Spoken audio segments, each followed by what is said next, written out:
Hello and welcome to Crucible of Words for more dedicated Legacy action. For today's midweek meta deck, we have a bit of a spicy one. This is Jackpesci's deck, which topped the standings at the Oslo Legacy Open. So this is a mono blue Painter's Servant list. So the core combo of Painter's Servant alongside a Grindstone. So Painter's Servant makes all the cards in their library the same colour. Grindstone mills them and just takes their whole library out. So that's the core combo. But we've got more combos in here, don't you worry. We also have Leyline in the Void. Pretty good as a main deck card given the prevalence of graveyard decks right now. Helm of Obedience, which goes with it. We have some Transmute Artifact, so we can sack our artifacts to go and find our Helm of Obedience or our Grindstone, or the One Ring if we need that, or an Ensnaring Bridge, so we've got a nice Tudor effect there. We've got some Karns and a big Karn Wishboard, so we've got another Helm, we've got another Grindstone, we've got ourselves Disruptor Flute, Cursed Totem for all these Nadu decks, a Lattice to lock people out, White Stone is a bit of removal, Ensnaring Bridge, just a whole bunch of cool tools over there. We are an Urza Saga deck, so we've got a little Urza Saga package. So we've got a Voltaic Key, which we can use to untap things like these Grim Monoliths or Relic of Sauron.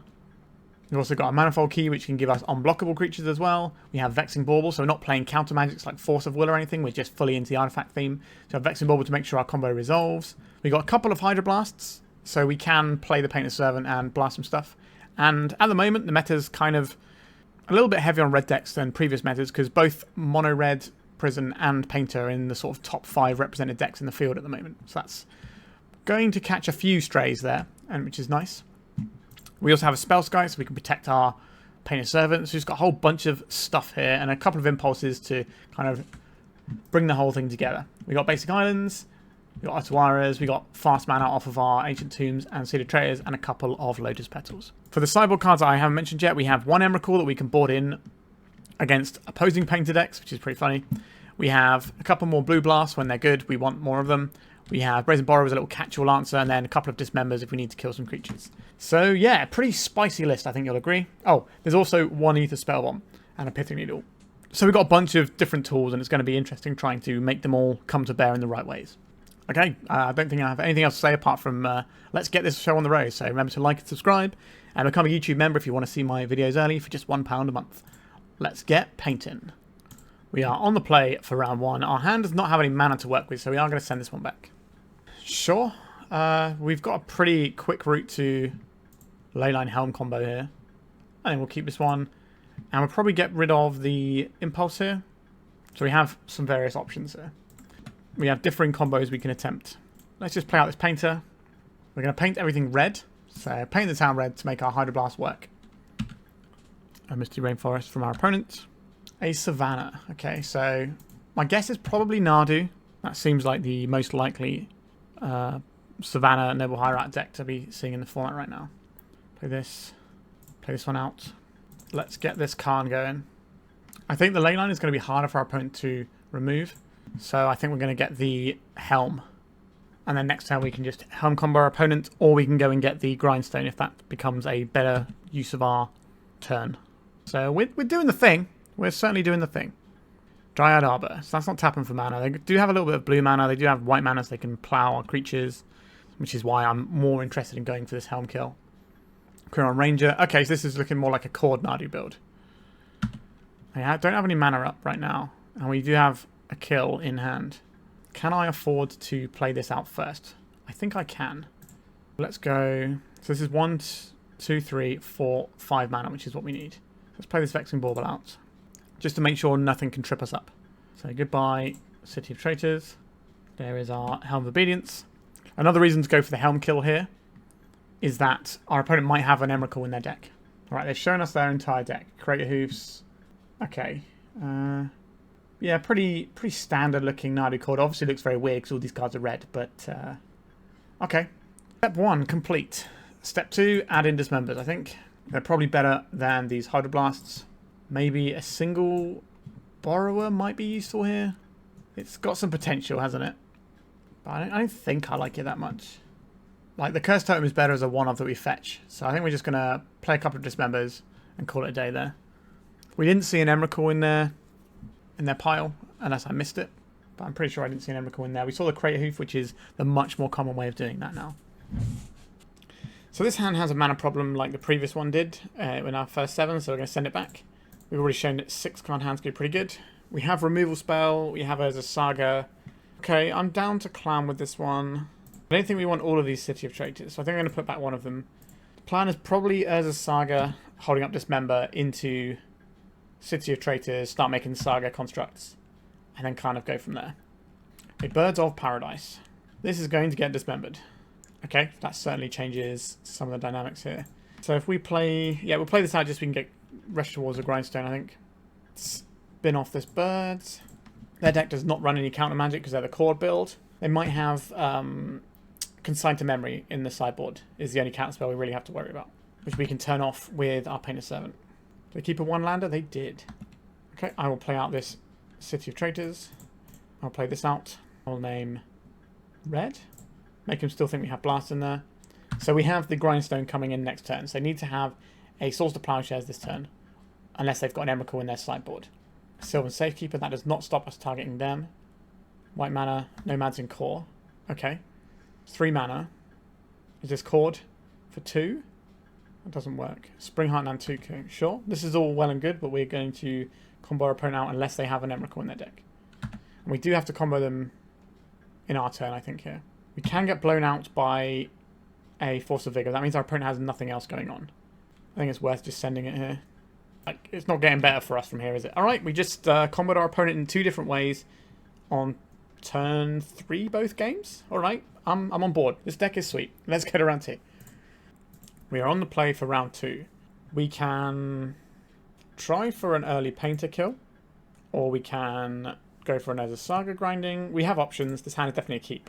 I think I'm going to lead off on the Saga and see what they do. We obviously get to start with a Leyline in play, which may or may not just completely ruin our opponent's day. It probably tells our opponent that we've got something that cares about their graveyard, so deducing that we have Helm is probably quite realistic for our opponent here. I don't think our opponent's going to have any interaction with us, so if they, play out some Mana Dorks and stuff, or they play out Eldrazi, I might be tempted to play the Painted Servant next turn instead of making a construct, because we'd be more likely to... Alright, they've got a Boseiju, so now I'm not really into doing the Painted Servant thing. I think I would rather just churn out some constructs. Then wait till we get enough mana and just pop this Karn and go wild with the Helm. They probably don't care about the Leyline, so they're going to be using their Boseiju on some of our artifact friends. They can obviously hit the Urza Saga before we get to Tutor. That does get us a land, which gets us the Karn on the following turn. And our opponent might have some artifacts that we actually want to plus on. They look like a Cloudpost deck, but it could still be an Eldrazi build. We're playing an Exerciser Tower. So they have the mana here to channel this Boseiju if they want to.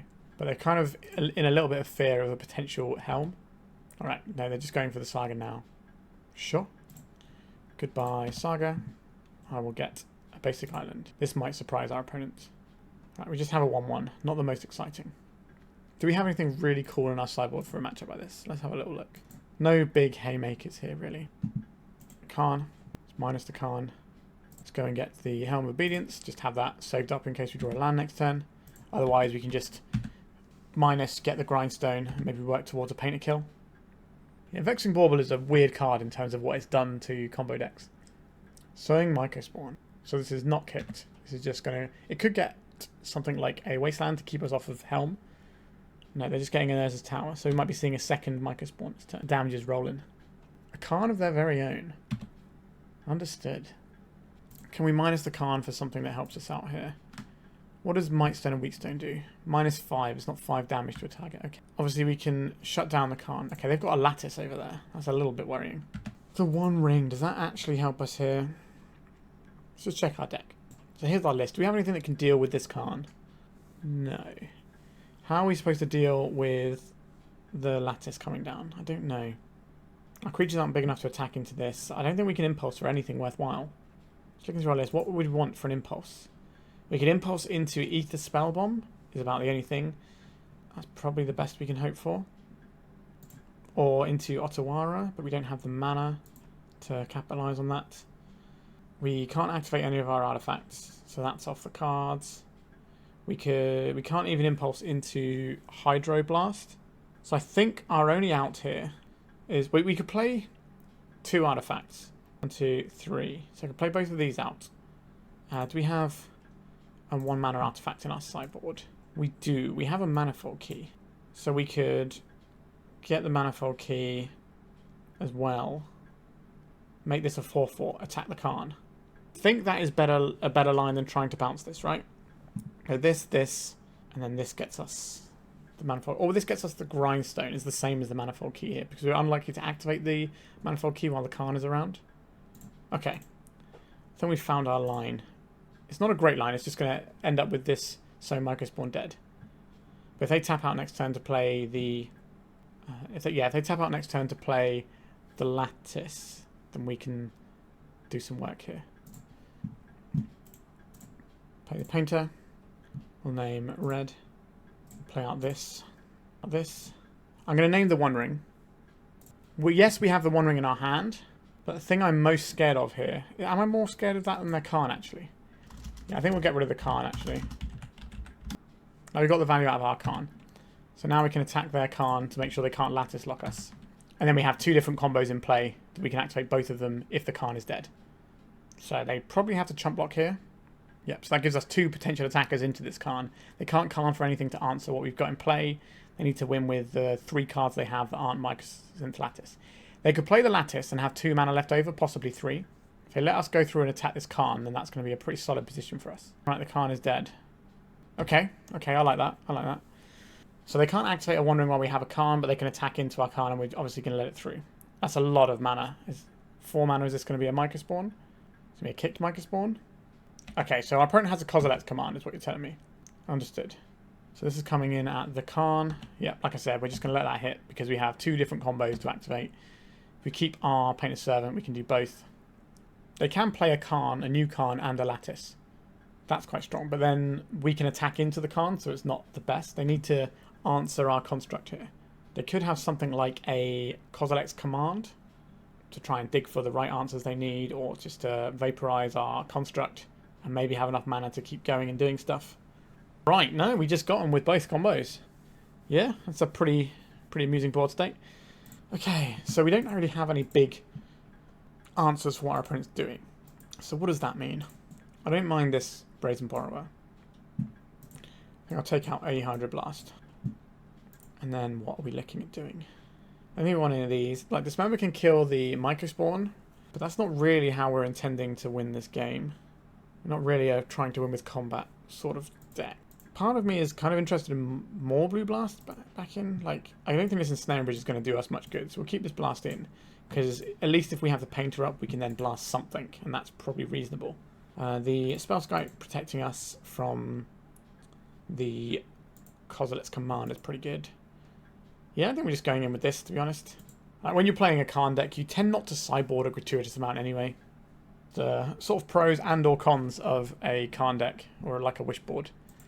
Okay, so this will stop Force of Vigor on our scary things, but we don't have anything to do with our mana, so I think we need to mulligan this. We just need mana for this one, but our hand is real bad. Let's mulligan. I don't particularly like this hand, but I think it's something we have to keep.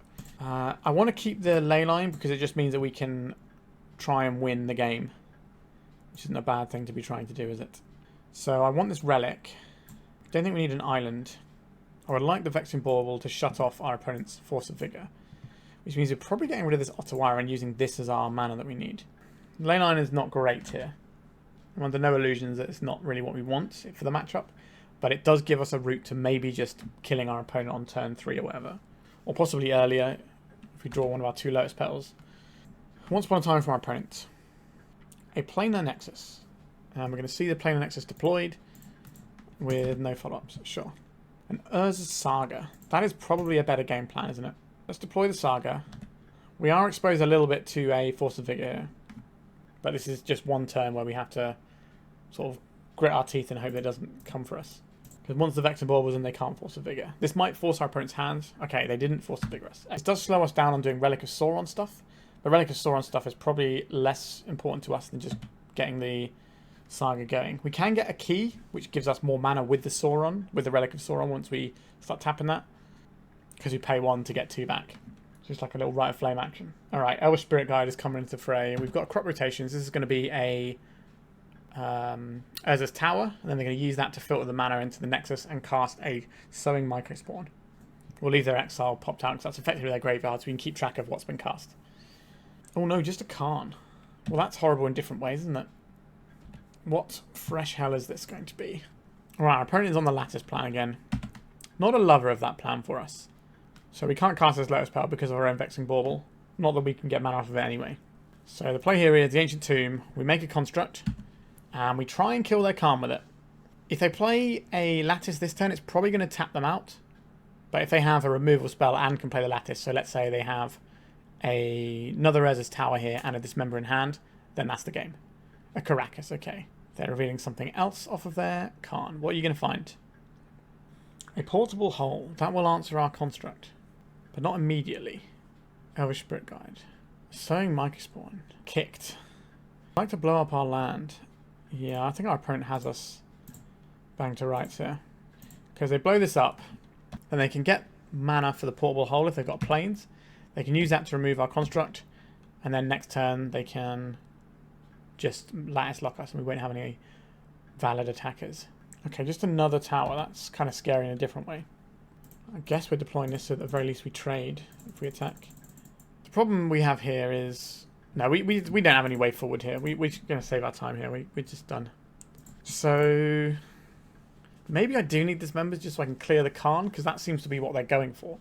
And Karn is really effective against us. So maybe we'll go for this. Obviously the Blast can kill a Karn sometimes. But I think just making sure that we can attack into the Karn might be more important here. And our life total doesn't really matter for this matchup. Because that's not how this game is going to be won or lost. Two of these, and nothing. Let's mulligan. As a Saga, Vexing Bauble, Profit. Yeah, I don't really want this Aether Spellbomb, so I think we'll probably put that one back. Right, we're in with the Vexing Bauble. That's going to stop very few of our opponent's cards. It's just the Force of Vigor, but that is a scary card our opponent has. There is an Urza's Tower and a Vexing Bauble of our opponent's own. Okay, quite like having this Ancient Tomb so we don't have to have disappearing lands all the way down. Maybe being on the play will be enough. If we can get 2 constructs, I feel okay. But it's just when we only get 1, they're just not big enough. Getting double blue might be tricky for these Transmute Artifacts as well. But we'll worry about that one later. We don't have any mana fixing we can shoot if that will look. I guess we can get the Lotus Petal. That's not really where I want to be going though. Out comes the Ancient Tomb. We can make some large creatures and hope that they do enough. There is a temptation to go and find a Grindstone just in case we draw a painter. But I guess we're going to draw a card before we see what we're doing with our Saga anyway. So we might be able to try and clock our opponent. But they probably have an Emrakul in there. It's going to be difficult. Okay, this is not really where our opponent wants to be spending their mana, just cycling through baubles. A Disruptor Flute. Okay, so this is us making a construct in response. What would you like to name, opponent? Is it going to be the Saga?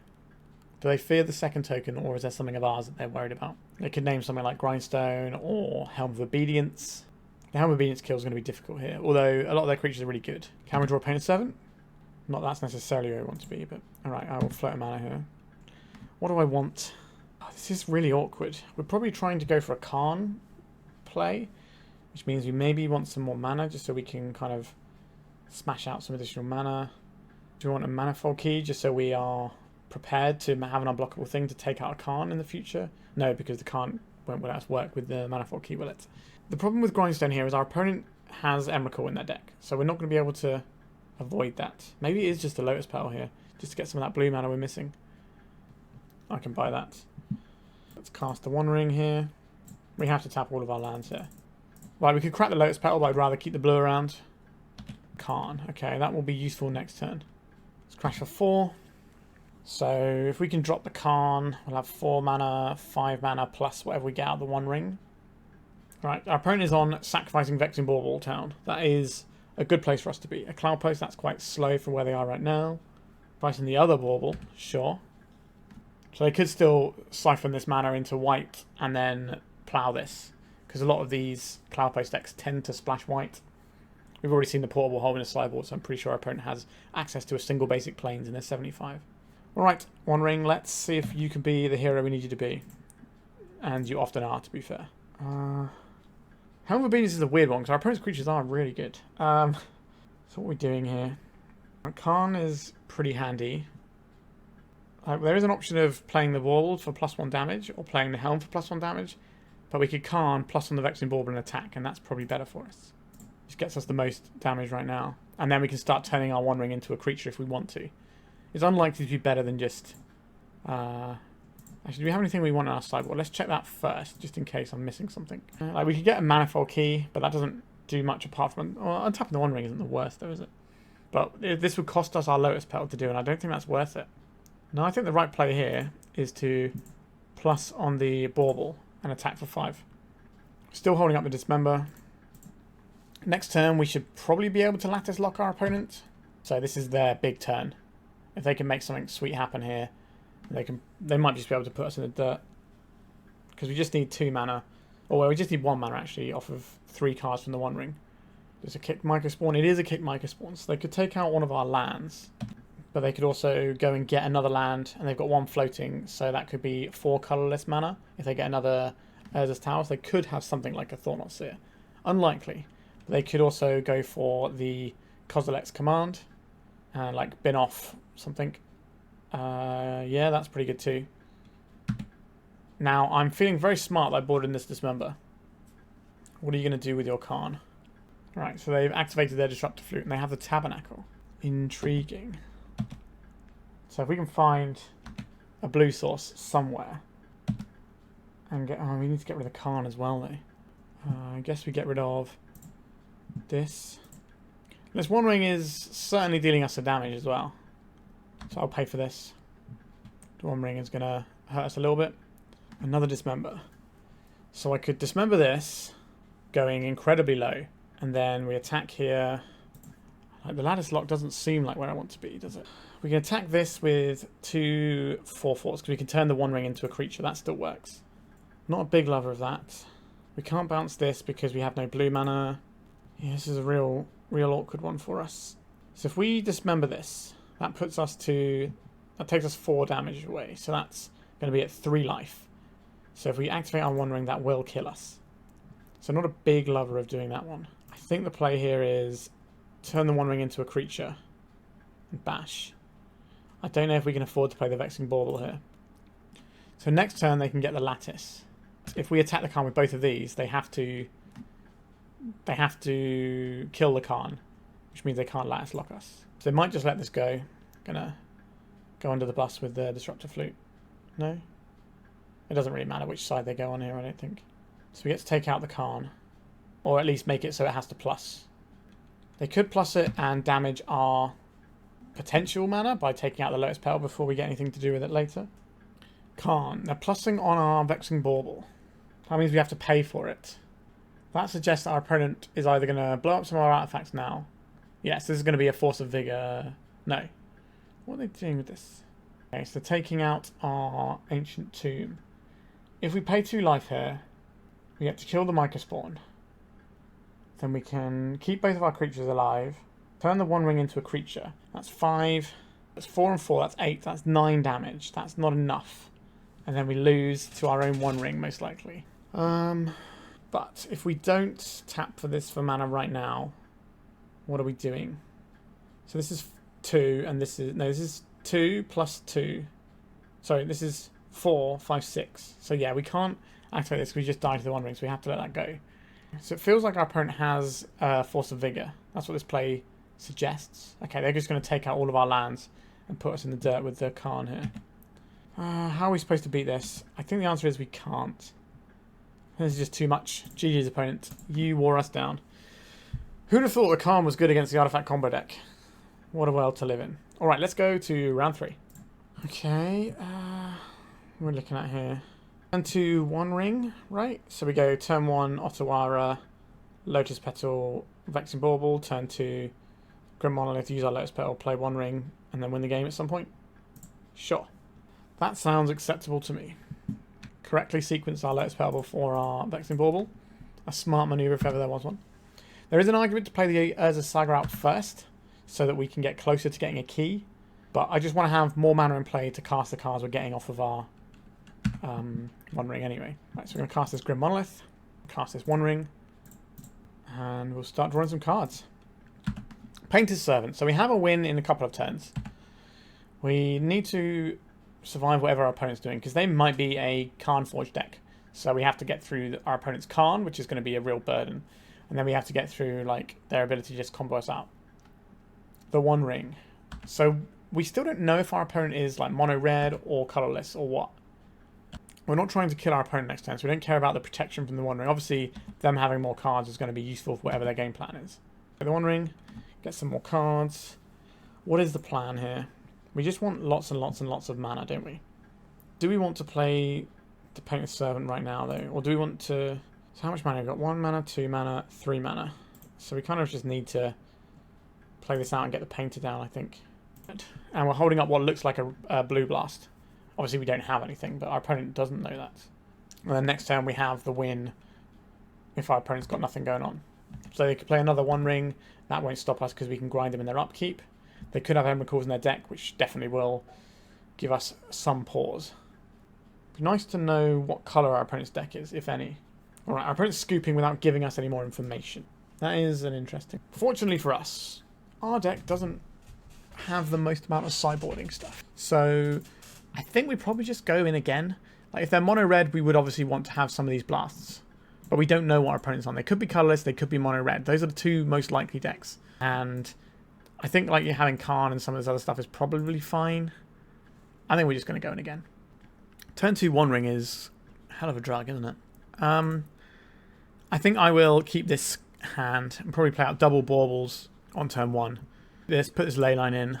Opponent's going to be like, why do they have Leyline? And then they go, oh yeah, they're probably playing Helm combo. Or they might think we have a really horrible read. Okay, so they are mono red.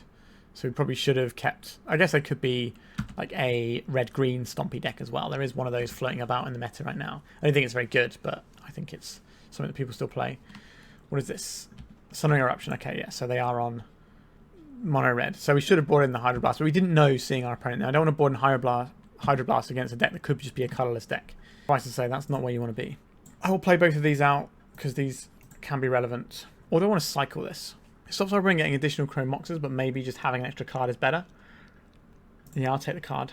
Spellskite. That can block some amount of our opponent's offensive and buy us some time. We just want to dig until we can get towards the Helm and just get our opponent. They're not going to be able to deal with the Leyline at all because they're a red deck. So if we can just find the Helm, point at our opponent and win the game. And hopefully the One Ring will be very useful at doing that, but our opponent is accelerating out at quite a pace here. Let's pop out their exiles so we can see what they discarded. I discarded the Shadow Skull and the Sundering Eruption. No, the Sim Spirit Guide, actually. Okay, Painter, that's not the one we wanted. But it still works with lots and lots of mana down the line. Let's be the One Ring we want to see in the world. Just take our card now, so we have more time to plan what we're doing. So if we draw a Grindstone, we can just combo next turn. Because we have 6 mana, which is the mana you are required to have. But it gets a little bit dicey when they start activating their reflection next turn. So they're still going to attack this turn so they can get their treasure. Do less damage, but they can still get the bonus of the attacking trigger. Maybe they'll play a 4-drop, like a Caves of Chaos Adventure, and just start snowballing into the initiative dungeon. Which is quite a strong way of capitalizing on us not having the ability to be damaged this turn. Just get something really powerful on board that snowballs you out and threatens to kill us very, very quickly. Probably next turn. They'll do 15 damage next turn if they have a Chaos Adventure now. So we're definitely not winning that. Hopefully they don't have it, or hopefully we draw the Grindstone. A Karn on this board could be pretty brutal. Playing a Fisher, they're playing it tapped. And no follow-up. So they might have something like Dead and Gone. Right, One Ring, you continue to hurt us, but that's fine. Let's draw some cards. What have you got for us? A Lotus Petal, a Transmute Artifact. So we can Transmute Artifact this One Ring, right? And just win the game. That seems pretty good. So we'll play out this Lotus Petal. We'll tap this for mana. We'll play out this island. We'll Transmute Artifact. So we go and get this Helm of Obedience. Point our opponent. Alright. And that was the match in pretty quick fashion. So this is the first time we've got to do Transmute Artifact thing. It did require us to have a Lotus Petal. I'm not thinking we are the best at getting the blue mana for this card, but we're not running a full set of them either. Alright, let's go to round 4. We're cruising today. The mana really isn't there for this hand to pop off like I want it to. We're on the draw, so we get 2 draws before we miss a land. But we're not a heavy mana deck. So look, what, we got 20 mana sources, so 1 in 3. And we only get 2 draws. I think we're going to mulligan this just to be a little bit more stable. This is more stable. I think we'll keep this. And I'm going to get rid of this Transmute Artifact. I think that is the weakest of the cards we have now. We don't have the second blue for it, and I don't want to spend my Urza Saga shooting for a Lotus Petal. Maybe our opponent has a bad time with his lines like diamond. They don't get to Echo of Eons if that's what their plan is. But because the Leyline of the Void is face up, they know they can just work their way around it in a different fashion. Artist Talent. Well, we've got a reader here. Whenever you cast a non-creature spell, you may discard a card. If you do, draw a card. Non-creature spells you cast cost 1 less when they level it up. If a source you control will deal non-combat damage to an opponent or a permanent and opponent controls, it does that much damage plus 2. So this is Pyromancer's Swath. This is Goblin Electromancer. This is Riddlesmith. Okay. So this could be like a Riddler style deck. It feels like. This card is pretty sweet. Discard a defense grid. And they reveal to us a defense grid that's already gone. Because they reveal and then this trigger resolves. Because the revealing is part of the cost to cast this. So they are a Riddlesmith deck. So you know what's pretty good against the old Riddler decks? Vexing Bauble. Sorry, opponents. If they have any 1-drop artifacts, they're going to cost 0 if they level up their artist talent. There is a gamble. That's a pretty bold gamble, given that we have a Leyline in play. But they're not in a great situation under Leyline and Bauble here. Discarded the Saga. And the Karn the Great Creator. Just all the hits over there. I'll play a City of Traitors. And I will play a Painter's Servant. And I will name Red. And I'll pass a turn with the win ready for our next turn. There's an Urza Saga from our opponent, 2 cards in their hand. I doubt they have any like real interaction here. They're playing another Artist Talent to try and draw something. Oval Chase Daredevil. Okay, pretty cool. Just going to get Grindstone. Just point at our opponent's face now. They've got 1 card in hand. The nature of their deck suggests to me that they're not going to be able to interact with this in a meaningful fashion. Let's have a look at this sweet deck.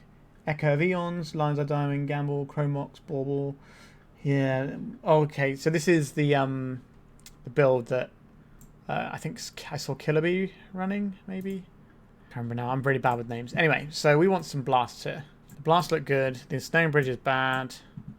Spellskite is probably fine. The One Rings are okay. Transmute Artifact is okay. Pithing Needle can stop some of their things. I don't think we need Aether Spellbomb. That gets us 2 blasts. What do we Pithing Needle from what we saw there? Well, we can stop the Artist Talent, but we don't really care about that. Guess we can take out Needle here. The reason I don't mind the Spellskite here is because our opponent's going to board in stuff to blow up our hate permanents, so we can redirect it to the Spellskite. So I think this is fine. We can counter some gambles and stuff. This feels like a pretty horrible matchup for our opponents. Now, there's obviously ways that they're going to try and get around it. So, would I keep a hand that just plays Vexing Bauble and Grindstone and then loses my only land? Like, it's good against their deck. But is it good enough against their deck? Like, what does our hand do here? I guess we don't have to lose our land until we find some more land. Alright, I'll keep it. This is kind of a polarizing matchup because our opponent wants to try and win the game in the first couple of turns. So having something that interacts this early doors is important. Okay, so I believe our opponent is going to cast a Consign to Memory targeting our Vexing Bauble. But we have to do it because they can jam us up if we don't. Steal Sabotage. Sure. What's the other mode of that one? Return target artifact to his owner's hand. Okay, so they can bounce their own artifacts. Or they can bounce like a Null Rod. Okay, so they can sort of use it after the fact as well as using it while it's on the stack, which is quite nice for them. So if we draw a Soul Land style card, we're going to play this Karn and just shut down their ability to do anything here. Defense Grid. That makes our Hydroblast a lot less. Surprised they kept them in because we didn't show them blue mana. But we did name... this is horrible, isn't it? I don't want to play this card in my hand because we lose our ability to try and make a Karn next turn. And our blasts are bad anyway, so we're just going to pass over. This hand has not really panned out. Like, we had to put our opponent to the test to see if they could answer our turn 1 Vexing Bauble. And, you know, our follow-up of a 1 ring off of one of our 7 Soul Lands is pretty solid. Alright, so they're probably going to spam a load of spells here. They got a Chromox, so they can filter before they have to imprint. An Echo of Eons, that's the sort of card that they very much like to have, isn't it? So maybe they're going to let us draw 7 cards, and maybe that is going to work out for us. I suspect our opponent is going to be having a good time, though. A red and a blue. What is this? A Braid. Sure. And that was the end of their turn. No cards in hand. Okay. Yep, I guess we're just passing. Feels horrible, but it is what it is. So this Urza Saga gets them a Lion's Eye Diamonds. They can spin the Echo with a bunch of mana floating. We've got Riddlesmith, so they can put another card in their graveyard. if they want to. They decided not to. They probably keep hold of the Lines of Diamond in case they find another Echo, because then they can at least spin that without needing to find something else. It just depends if they want the mana to cast spells. Given the amount of zeros in their deck, probably it's going to be a case of them wanting... Oh no, they do want the mana, so in case they draw like Gamble or the Creative Artist Talents, that's the one. Okay, Echo Vions, let's have a new hand. Okay, well this hand is not unplayable, but I'm not sure we're going to get another turn here. Lines of Diamond. Being on the play is going to be absolutely brutal in this matchup though. So hopefully we can just mull to like a nice Leyline Bauble again. Smith doing its thing, trying to find them what they need. It's quite a powerful engine. It didn't look like they were running the little construct guy, because there's a little construct guy that lets you exile the cards when you discard them, but you can play them that turn. Containment construct, I think it is. Alright, so we've got the Artist Talent, which is just a red Riddle, basically. Okay, so we're going to draw some more cards. Sure. Okay, it's 2 useless Leylines. A Karn the Great Creator we can't cast, and a Vexing Bauble that is very good. Are we going to get a turn to leverage these? Unlikely. Our opponent has Lethal Storm at this point. They can just put Tendrils on the stack. They might not have Tendrils. They might have to go through something like a Grape Shot. Probably should have looked closer at their list before. But the way we attack this is the same regardless of what their actual kill condition is. Alright, we got some more Drawing and Discarding. So they're seeing so much of their deck now. The fact that they have 2 Riddlers because of this Artist Talent is pretty cool. And the Artist Talent is a lot more difficult to interact with as well. Okay, so they have Overchase Daredevil. So what this means is whenever they discard a card, they discard the Overchase Daredevil, and then they play an artifact, and then they bring back the Overchase Daredevil. So instead of discarding a card, whenever they cast a spell and draw a card, they're just drawing a card.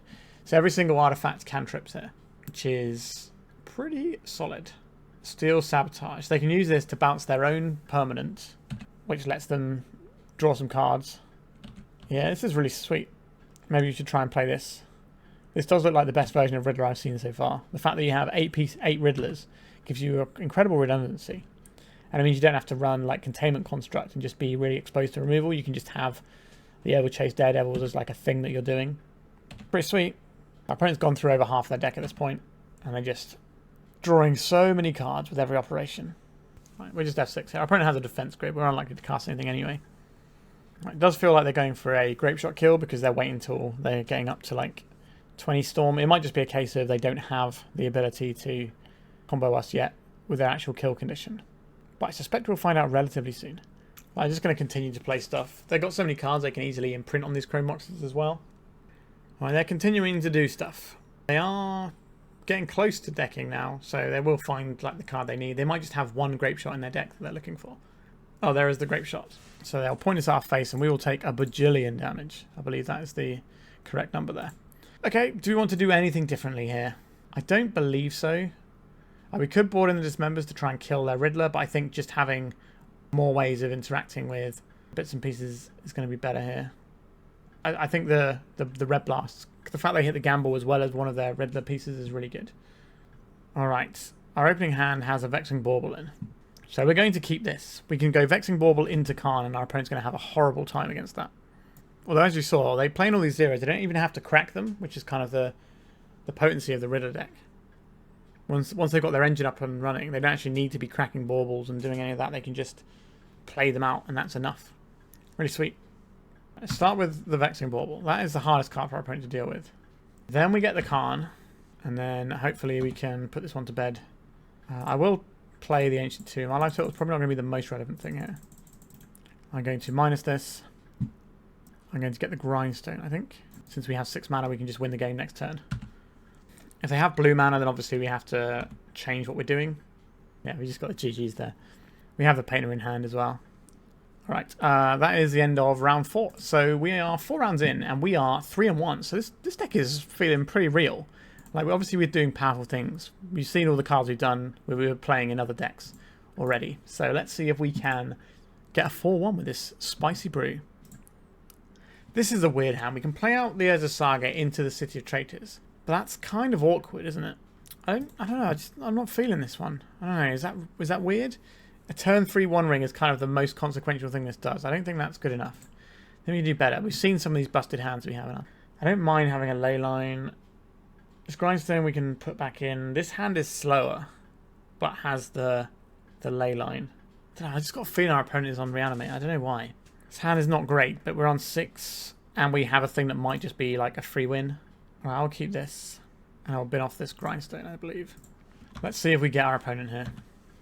The Leyline helped us in the previous round because it stopped our opponent from doing all the Echo Vions type stuff.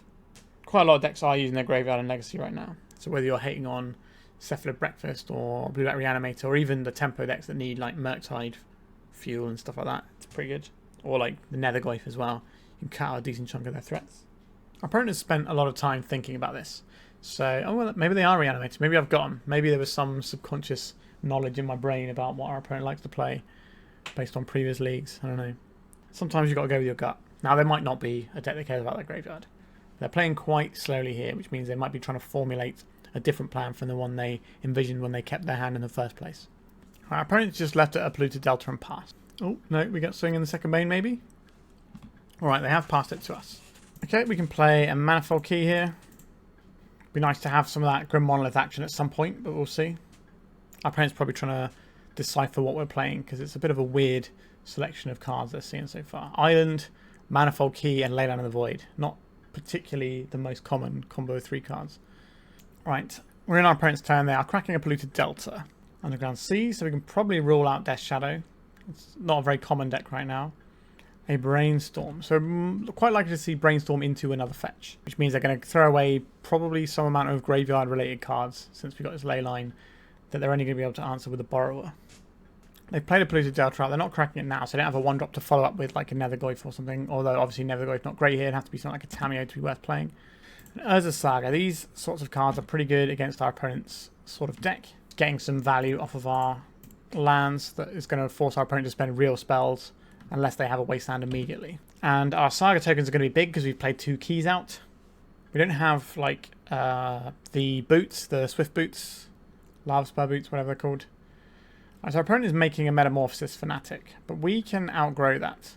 The issue here is if they follow this up with a wasteland, that is going to be a real tester for us. They've confirmed that they are a graveyard deck, so our main deck, Leyline of the Void, looking pretty hot right now.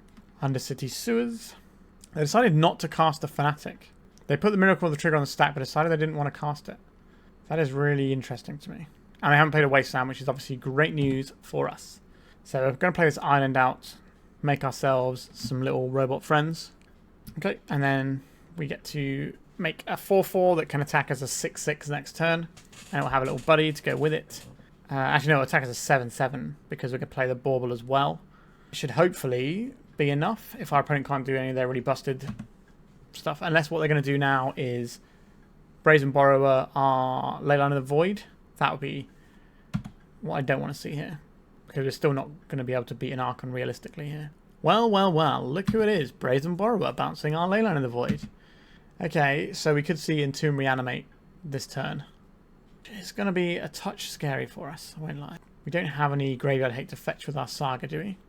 Look at our list. We have a Spellbomb, which is not bad. We can clear something like an Atraxa or an Archon for a little while until they find a way of bidding it off again. But this Leyline is not coming back down given the mana configuration of our deck. Cycling a Troll. That might just be because it's a free thing to do and they might still be entombing. I don't think bouncing our Leyline just to make a Troll is particularly exciting. Obviously, you know, if that's what they've got to do, that's what they've got to do. Right, you can take some damages. Okay. If that's all they had going on, rather than an Entomb reanimate, then I'm going to feel pretty happy about that. I don't know if we even want to Aether Spellbomb this, but we can probably just float our Aether Spellbomb in play, and that's pretty solid. So we could see something like a Fatal Push on one of these constructs. They tend to run some amount of Fatal Pushes in their decks. Just make another one. Should be 4/4s, and we get this as 5, and then we play this as 6, yeah. So we probably do just float this Aether Spellbomb in play. I'll play this one out. I think it's probably better to get the Vexing Bauble than it is the Pithing Needle. But if I put Pithing Needle on Wasteland, then we can't lose our Saga and we can continue to beat down with that, which is probably slightly better. So we'll try that. They probably have 3 Wastelands in their list. That's common for the blue-black reanimated decks at the moment. So this means that if they want to block here, they can't block and kill our other one and then get a blowout. They have to trade their Troll off. I'm just going to Fatal Push the attacking one. Sure. So we can also cast an uncountable One Ring if we wish to. So we can play, if they attack here, we can play the One Ring, Attack with a 6/6. Untap. Manifold Key our 6/6. Bash with it. Win the game. That is certainly a line that is available to us. So I'm pretty happy with our spot. So our opponent coming in for the attack. They are coming in for the attack.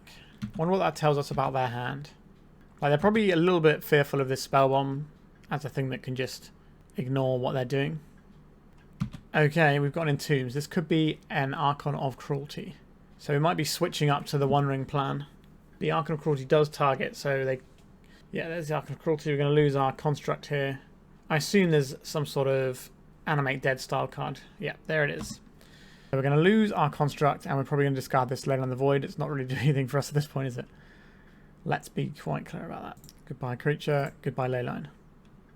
Okay, so our opponent has 1 mana up, which is very unlikely to interact with us casting the One Ring. So I think we're maybe going to pivot to trying to combo them out now. Because if we're just trying to do damage control here, it's going to be a bit awkward. Okay, so now they are representing a Daze, which is a problem. They can hard cast a Daze. Turns out this best deck in the format, pretty good. So we can try and do damage limitation by bouncing this, but then we take 6, then we're dead the turn after. So I do think we just have to go for it with the One Ring here. Wait, no, we can't even do that, right? We didn't draw the land we needed. Yikes. So what? We bounce this. We take 6. Then what? I guess we need 5 mana to achieve what we want to next turn. So much mana. Okay, so I guess we play Vexing Bauble here. And then maybe next turn we can use the One Ring. They have a second under City Sewers to find an end step. Watery Grave. Okay, probably just have one of those because they're running more of these lands, more blue-black lands. They probably maxed out on Underground Seas already. Let's bounce this Archon. They could have Hardcast Force of Will. We don't get to do it what we want to do here, really. We just have to hope for the best. Hardcast Force of Will be enough to beat us here. If we'd have played out the Vexing Bauble instead of the Pithing Needle, we would have had access to uncounterable spells.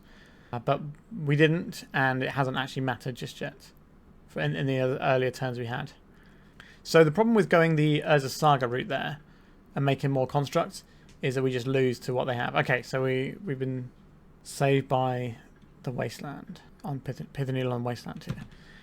Okay, so that's done something for us. So we do get to float mana off of this. So we lose to Hardcast Force of Will. We lose to Daze as well. So I think we get the Bauble, the Lotus Petal, so we at least don't lose to that. Hardcast Force of Will, we hit the concede button. I think that's what's going to happen here. When you have your game 1 Leyline on the play and you still lose to the old blue-black reanimated deck, it doesn't feel the best. Now we might still win this game if they don't count this One Ring.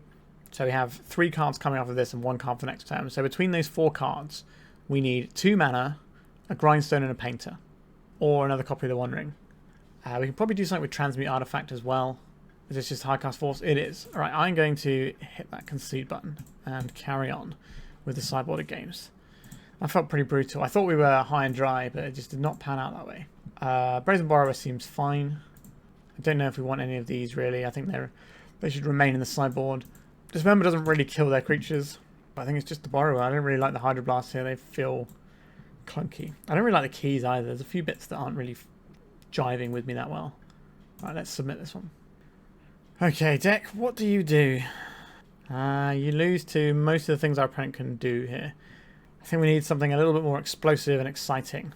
What are we doing? I wonder how much of their graveyard stuff is gone at this point. But I don't think we can keep triple disappearing lands. I think I'm going to mulligan this as well. Not like this deck. I think we do keep this one though. So we have a couple of lands here. We also want this land. The One Ring is obviously a very nice payoff. Do it on turn 3 perhaps. So we get rid of Transmute, and it probably has to be the Petal. And just hope that our opponent has gone for a boarding out the graveyard stuff because they saw that we had Leylines in game 1. So we can get this Vexing Bauble, which should allow us to cast the One Ring when the time comes. We can cast it on turn 4 if we get a Petal off of the Saga and don't make a construct. We're just going to be making constructs hoping that it's good enough. Lately when I've been playing the odd games with Blue-Black Reanimator, I find myself not boarding out the graveyard stuff. I cut down on it sometimes, but I think just having it there as a gear to press in so many games, even if your opponent's gunning for it, it's just such a powerful thing to do. Into one heck of a Magic the Gathering card. Underground Sea from our opponent there. a Thoughtseize. So they're going to take the only piece of action we have. Well, it's not true. We do have the Urza Saga, but they're going to take the reason we kept this hand really was that we could maybe gas back up later with this uncounterable One Ring. But who needs counter spells when you have discard spells? Urza Saga, let's just get this ticking away. If they have a Wasteland here, then I think we can probably just scoop it up at that point. I don't know how we're supposed to come back from that, because they've got like a full grip of other cards on top of that. Okay, a Brainstorm. So if they do Wasteland us, it means they won't have access to effect to shuffle away their Brainstorm. But that might be the sort of thing they're digging for. Because if I was in our opponent's situation, having seen the cards that they've seen when they Thoughtseized us, I would aggressively dig for a Wasteland here and just try and put this game to bed. Because no doubt the rest of the hand can cobble something together. There's the Wasteland, like I suggested. Well, well, well. It's tough. I'll play out this island, and we'll try and play a Relic of Sauron. That can allow us to at least dig for something, but I think this game is more or less over. Our opponent's doing something almost as powerful as the you win the game stuff that we're doing, except it costs them a lot fewer resources. They don't need a whole bunch of mana. Like, it's 6 mana for the Painter combo, whereas they can, for 2 mana, they can just put a game-ending threat into play as early as turn 2, and that's pretty scary. We don't have to crack this bauble yet, but there might come a time when we do. Just a Psychic Frog. Well, that's a game-ending threat for 2 mana.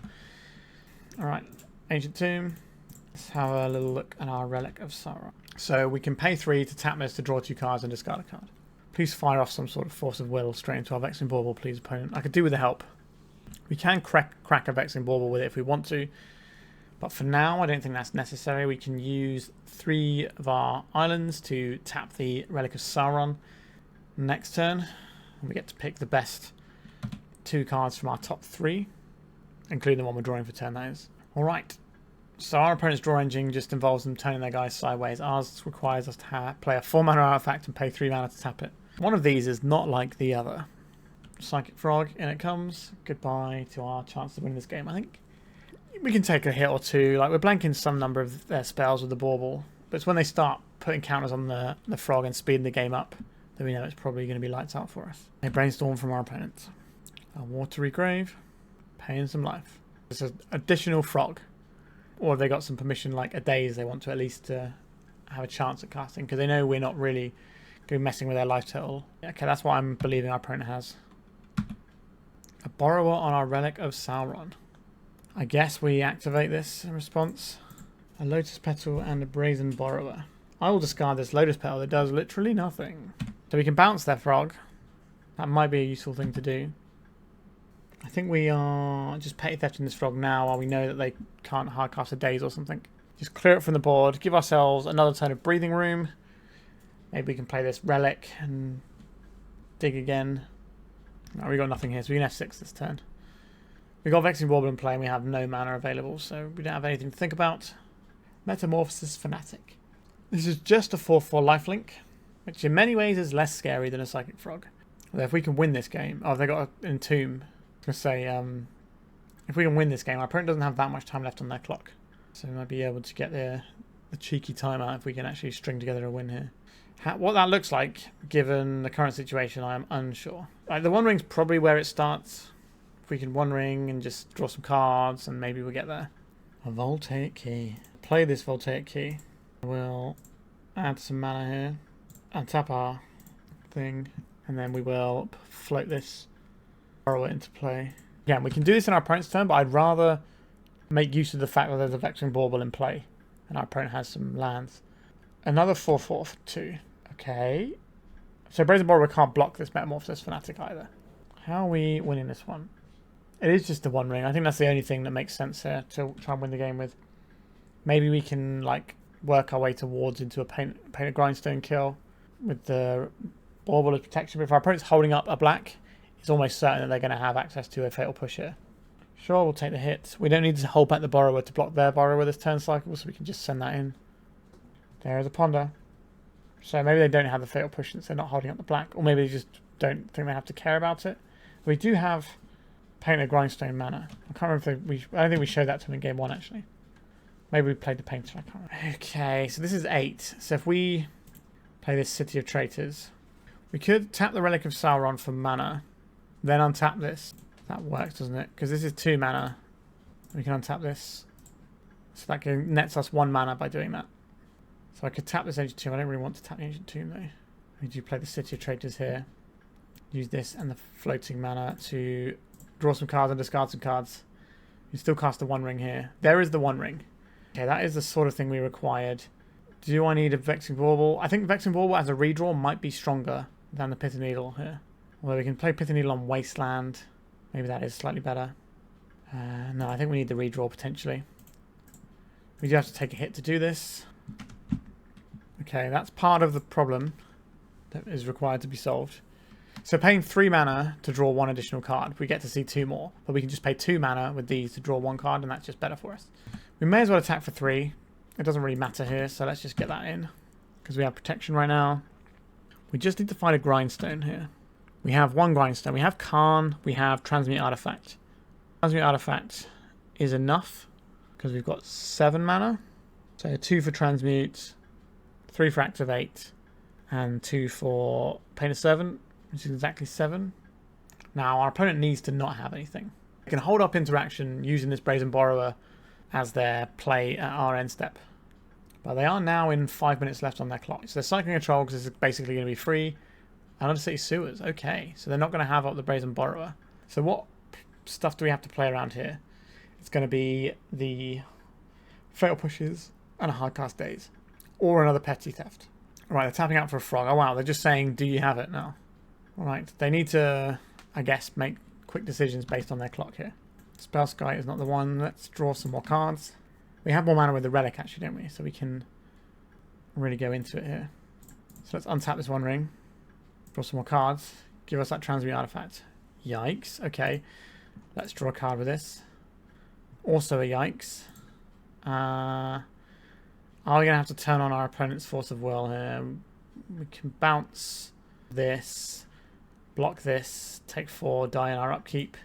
Okay, I guess we play out the City of Traitors. So how much mana do we have now? 2, 4, 5, 6, 7. So if we spend 3 mana to use Relic of Sauron to draw and discard, that gives us 1 mana, 2 mana, 3 mana, 4 mana. And we need 5 mana to combo here. So I don't think we can afford to crack the Relic of Sauron, which is a real problem here. So this pays for this. We have this. Plays Painter. We're 1 short of Grindstoning. So we have to sacrifice the Bauble and play into everything our opponent has, I guess. That sucks. A Manifold Key. Okay. That can do some work here. We can untap the One Ring. Let's untap this One Ring. Draw some more cards. Oh, One Ring. Why are you not quite busted enough for what we need right now? So 2, 3, 4, 5, 6 mana. So we could play Karn and do what? Nothing. We could Painter's Servant, Blast. Can we Otawara as well? So this is 2, 3, 4, 5, 6, 7. 2, 3, 4, 5, 6. And we die to our One Ring, so that doesn't work. Otawara doesn't let us bounce our own permanents. Oh no, it does.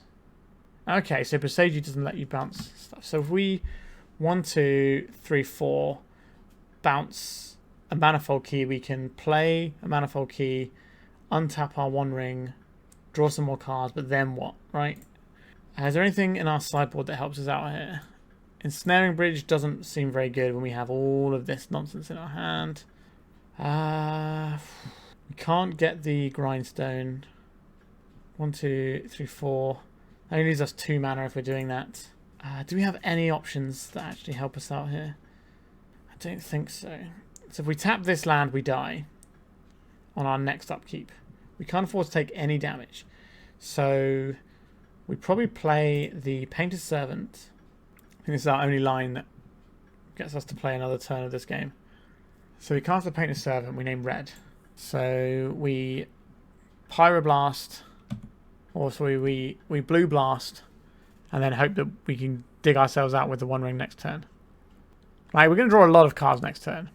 So we need to go block, block. So if they make the mistake of... They have to jump their frog here, right? If they jump the frog, then we block with the Borrower. Then we block the Fanatic, and then we Pyroblast. Then we Blue Blast the Fanatic. So we kind of need our opponent to make the mistake first. This is horrible, isn't it? This is like a pretty good showcase of why the blue-black reanimated deck is so good, because when it comes to playing against like the sort of lower tier decks, like tier 2 onwards, it does just grind them up into dust, and there's not a lot of agency you get a lot of the time. Like, there are a few niche decks out there that are weirdly good into the reanimated deck, but this does not feel like one right now. Obviously, we do have the Leylines. We are just getting beaten by tempo spells our opponent's playing. Our opponent has 3 minutes left on the clock. Clean up. Goodbye, Ancient Tunes, please. And I guess we'll get rid of one of these sagas. We're not going to have the time to leverage that. A Fatal Push. Do we have any response that helps us out here? We can Otawara something. They have 2 lethal attackers into our... We can't Hydroblast our own One Ring.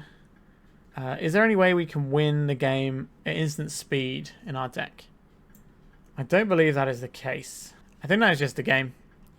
I'm not surprised our opponent had a full grip of cards. So let's just scoop that one up and end the league.